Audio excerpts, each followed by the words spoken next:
Hi guys, for today's video, kakain tayo ng ginanggang na saging.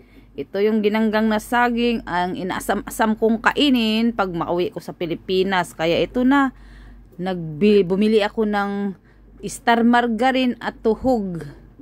Kasi meron naman kaming saging, kaya hindi lang siya pare-pareho ang size. Kasi yun na nga, doon na yan, malapit nang naubos.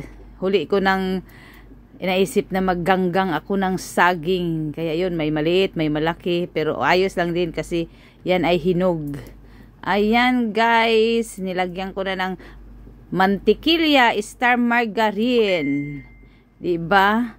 Pagkatapos, budburan ng asukal. Ayan. Sobrang itong namimiss ko talaga. Namimiss kita.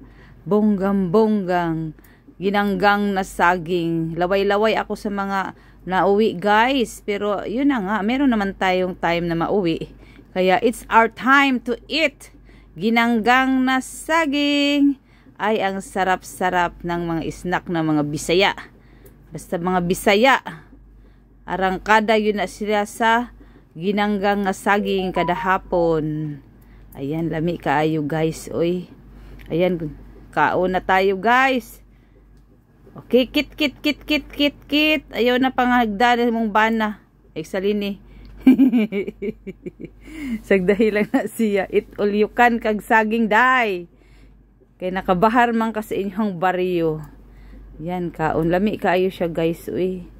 Pwede po siya walay margarine.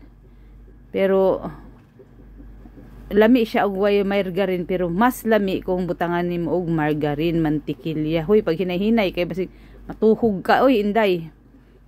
Uy, Ginoo ko. Paspas ba ka kay mukhaon. Kit. Bitaw guys, lami kayo ni ang ginanggang nga saging. Mointaw ni among snack sa una. Unya, mo ni tinda sa akong amiga sa Apagan. Thank you!